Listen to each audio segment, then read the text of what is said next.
ಬಾದಾಮಿ ಚಾಲುಕ್ಯರು. ಬಾದಾಮಿ ಚಾಲುಕ್ಯರು ದಕ್ಷಿಣ ಭಾರತದ ಇತಿಹಾಸದಲ್ಲಿ ಅತ್ಯಂತ ಮಹತ್ವದ ರಾಜವಂಶಗಳಲ್ಲಿ ಒಂದಾಗಿದ್ದಾರೆ. ಇವರು ಕ್ರಿ. ಶ. 6ನೇ ಶತಮಾನದಿಂದ 8ನೇ ಶತಮಾನದವರೆಗೆ ಕರ್ನಾಟಕವನ್ನು ಕೇಂದ್ರವಾಗಿಸಿಕೊಂಡು ಆಳ್ವಿಕೆ ನಡೆಸಿದರು. ಇವರ ರಾಜಧಾನಿ ಬಾದಾಮಿ, ಪುರಾತನ ಹೆಸರು ವಾತಾಪಿ ಆಗಿತ್ತು. ರಾಜಕೀಯ ಶಕ್ತಿ, ಸಾಂಸ್ಕೃತಿಕ ಸಾಧನೆ ಮತ್ತು ವಿಶಿಷ್ಟ ವಾಸ್ತುಶಿಲ್ಪಕ್ಕಾಗಿ ಬಾದಾಮಿ ಚಾಲುಕ್ಯರು ಪ್ರಸಿದ್ಧರಾಗಿದ್ದಾರೆ. ವಂಶೋದ್ಭವ ಮತ್ತು ಸ್ಥಾಪನೆ. ಬಾದಾಮಿ ಚಾಲುಕ್ಯ ವಂಶದ ಸ್ಥಾಪಕ ಪುಲಕೇಶಿ ಪ್ರಥಮ. ಕ್ರಿ. ಶ. 543ರ ಸುಮಾರಿಗೆ ಅವನು ಬಾದಾಮಿಯನ್ನು ರಾಜಧಾನಿಯಾಗಿ ಮಾಡಿಕೊಂಡು ಸ್ವತಂತ್ರ ರಾಜ್ಯವನ್ನು ಸ್ಥಾಪಿಸಿದನು. ಬಾದಾಮಿ ಚಾಲುಕ್ಯ ವಂಶದ ಸ್ಥಾಪಕ ಪುಲಕೇಯಾರಂಭದಲ್ಲಿ ಸಣ್ಣ ಪ್ರದೇಶವನ್ನು ಆಳುತ್ತಿದ್ದ ಚಾಲುಕ್ಯರು ಕ್ರಮೇಣ ತಮ್ಮ ಸಾಮ್ರಾಜ್ಯವನ್ನು ವಿಸ್ತರಿಸಿಕೊಂಡರು. ಈ ವಂಶದ ಆಡಳಿತ ಕರ್ನಾಟಕದ ಜೊತೆಗೆ ಮಹಾರಾಷ್ಟ್ರ, ಆಂಧ್ರಪ್ರದೇಶ ಮತ್ತು ತಮಿಳುನಾಡಿನ ಕೆಲವು ಭಾಗಗಳವರೆಗೆ ಹರಡಿತ್ತು. ಪ್ರಮುಖ ರಾಜರು.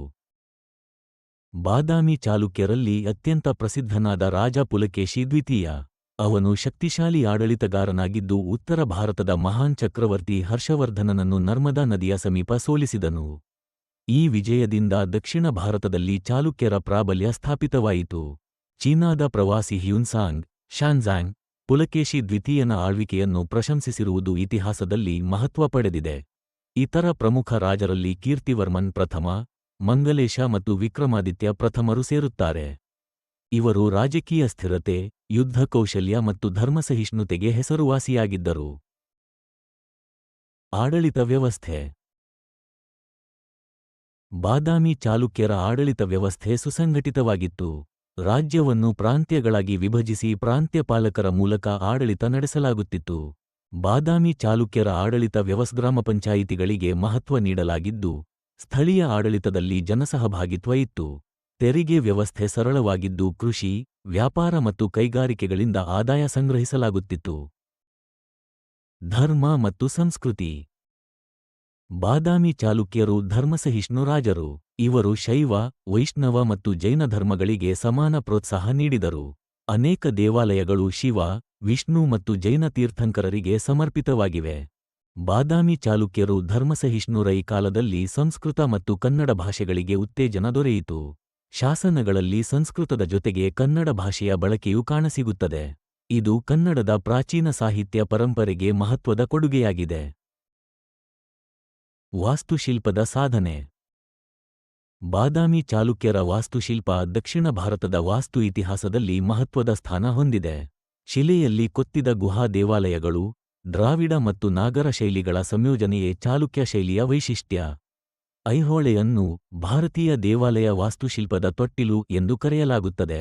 ಪಟ್ಟದಕಲ್ಲು ಯಲ್ಲಿನ ದೇವಾಲಯಗಳು ಯುನೆಸ್ಕೋ ವಿಶ್ವ ಹೆರಿಟೇಜ್ ತಾಣಗಳಾಗಿದ್ದು ಚಾಲುಕ್ಯರ ಕಲಾತ್ಮಕ ಶ್ರೇಷ್ಠತೆಯನ್ನು ಪ್ರತಿಬಿಂಬಿಸುತ್ತವೆ.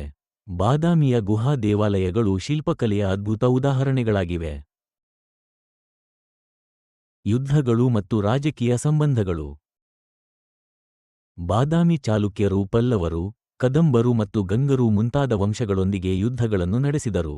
ವಿಶೇಷವಾಗಿ ಪಲ್ಲವರೊಂದಿಗೆ ನಡೆದ ಸಂಘರ್ಷಗಳು ದಕ್ಷಿಣ ಭಾರತದ ರಾಜಕೀಯ ಇತಿಹಾಸದಲ್ಲಿ ಪ್ರಮುಖವಾಗಿವೆ.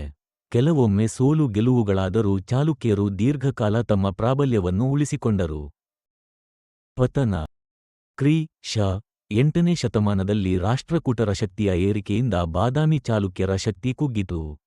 ರಾಷ್ಟ್ರಕೂಟ ರಾಜ ದಂತಿದುರ್ಗನು ಚಾಲುಕ್ಯರನ್ನು ಸೋಲಿಸಿ ಅವರ ಆಳ್ವಿಕೆಗೆ ಅಂತ್ಯ ತಂದನು.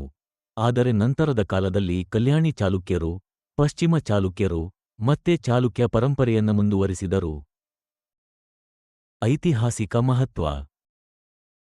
ಬಾದಾಮಿ ಚಾಲುಕ್ಯರು ದಕ್ಷಿಣ ಭಾರತದ ರಾಜಕೀಯ ಏಕೀಕರಣ, ಧಾರ್ಮಿಕ ಸಹಿಷ್ಣುತೆ, ಭಾಷಾ ಅಭಿವೃದ್ಧಿ ಮತ್ತು ವಾಸ್ತುಶಿಲ್ಪದ ಉನ್ನತಿಗೆ ಅಪಾರ ಕೊಡುಗೆ ನೀಡಿದ್ದಾರೆ.